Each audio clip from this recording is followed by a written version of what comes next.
अस्सलाम वालेकुम चौधरी साहब, मैं ਤੁਹਾਡੀ ਵੀਡੀਓ ਵੇਖੀ ਕੱਟੇ ਵਾਲੀ ਆ, ਨਵਾਂ ਹੀ ਕੱਟਾ ਖੋਲਤਾ ਜੀ। ਇਹ ਲਾਮਾ ਸਾਹਿਬ ਅਸੀਂ ਤਾਂ ਕੱਟਾ ਖੋਲਤਾ ਜਨਾਬ, ਇਹ ਕੱਟਾ ਤੁਸੀਂ ਲੈ ਜਾਓ। ਬਿਲਕੁਲ ਚੌਧਰੀ ਸਾਹਿਬ, ਮੈਂ ਪੱਠੇ ਨਹੀਂ ਪਾਉਣੇ, ਮੈਨੂੰ ਨਗਦ ਹੀ ਦੇ ਦਿਓ। ਲਓ ਜੀ, ਇਹ ਮੈਨੂੰ ਕੱਟਾ ਚੌਧਰੀ ਸਾਹਿਬ ਨੇ ਕਹਿਤਾ ਵੀ ਤੁਸੀਂ ਲੈ ਜਾਓ, ਪਰ ਤੁਹਾਨੂੰ ਪਤਾ ਮੌਲਵੀ ਪੱਕੀ ਤੇ ਬਹਿਣ ਵਾਲੇ ਨੇ, ਇਹਨੂੰ ਪੱਠੇ ਪਾਉਣੇ ਪੈਣੇ ਨੇ, ਇਹਨੂੰ ਨਵਾਉਣਾ ਪੈਣਾ।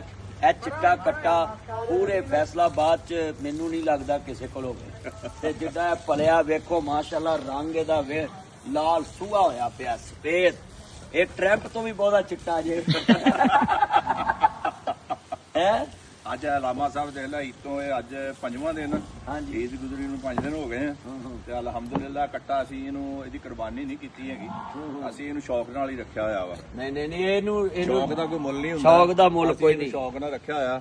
ਸਫੈਦ ਰੰਗ ਦਾ ਕੱਟਾ, ਕਈ ਬੰਦੇ ਤਾਂ ਇਹ ਕਹਿੰਦੇ ਆ ਕਿ ਯਾਰ ਤੁਸੀਂ ਟਰੰਪ ਰੱਖਿਆ ਹੋਇਆ, ਅਸੀਂ ਕਹਿੰਦੇ ਨਹੀਂ ਯਾਰ ਟਰੰਪ ਨਹੀਂ ਹੈਗਾ, ਇਹ ਕੱਟਾ ਹੈਗਾ ਵਾ। ਮੇਰਾ ਚੰਨ, ਮੇਰਾ ਮੱਖਣ, ਮੇਰੀ ਮਲਾਈ, ਤੇ ਸ਼ੌਕ ਦਾ ਮੁੱਲ ਕੋਈ ਨਹੀਂ, ਤੇ ਮੁੱਲ ਪਾ ਕੇ ਜਾਈ। ਇੰਨਾ ਹੀ ਕਹਿ ਦਵੀਂ ਚੌਧਰੀ ਸਾਹਿਬ ਨੇ ਕੱਟਾ ਪਾਲਣ ਦੀ ਖੀਰ ਕਰਤੀ ਹੈ, ਪਰ ਇਹ